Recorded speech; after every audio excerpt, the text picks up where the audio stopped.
शिवाजी महाराज की आदरणीय मेहमानों तथा मारा ज्ञाति बंधुओं तथा मारा वाला भाइयों तथा बहनों, आज नो मारो विषय है सफल जीवन जीवવું એ જ મારું લક્ષ્ય છે। શહેરો ભૂલી જઈશ તો તને ફરિયાદ નહીં કરું, નામ ભૂલી જઈશ તો તને શિકાયત નહીં કરું। અરે દોસ્ત, તને આ દર્દની કસમ, આ દર્દને ભૂલી જઈશ તો તને માફ નહીં કરું।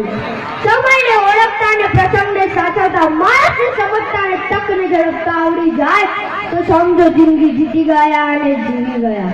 મારા વાલા ભાઈઓ અને બહેનો, આજે હું આપની સમક્ષ જે રજૂ કરું તે આપ સૌ શાંતિથી ધ્યાનપૂર્વક સાંભળજો। દરેક મુશ્કેલીમાં તક રહેલી જ હોય છે, તેને ઝડપીને સફળ થવામાં જ વ્યક્તિની આવડત જગર થાય છે। મારે સમાજના મિત્રોને એટલું જ કહેવું છે કે દરજી કામ કરવું એ નાનક નથી, એ તો ગર્વ લેવાની વાત છે। અત્યારે દરેક વાલી પોતાના બાળકને દરજી કામ કરવાની ના પાડે છે।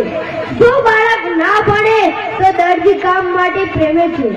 અરે દરજીનું છોકરું છું તો દરજી કામ આવડવું જ જોઈએ, બીજું વધુ તો વધારાનું મેળવવાનું જ છે।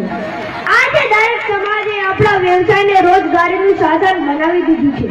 ભાઈ, પૈસા એટલા મહત્વના નથી ભાઈ, આપણે સંબંધમાં સારી ક્વોલિટીનું કામ કરીને આપશું તો જ ગ્રાહક આવશે।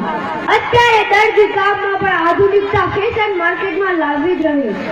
તમે ધારો ને તો નોકરી કરતા ધંધો આગળ નીકળી ગયો છે।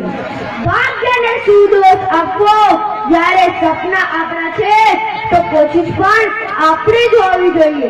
જ્યારથી યુવક મંડળ માળખું દ્વારા આપણા સમાજને શિક્ષણ બાબતે જાગૃત કર્યા છે, ત્યારથી દિન પ્રતિદિન વિદ્યાર્થીઓ સારું પરિણામ લાવી રહ્યા છે। આજે જે મારી વક્તવ્ય આપવાની કળાનો વિકાસ થયો છે તે આ યુવક મંડળના સભ્યોને આભારી છે।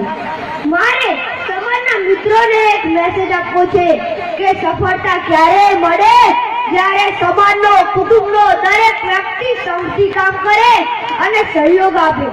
કહે છે ને સંપથી સુખ મળે છે અને સંપથી દુઃખ જતું રહે છે। જેના સમાજમાં સંપ નથી હોતો તેના સમાજમાં જરાય સુખ મળતું નથી। તેથી આવો સૌ હળી મળીને આ પ્રસંગને દિવાવીએ।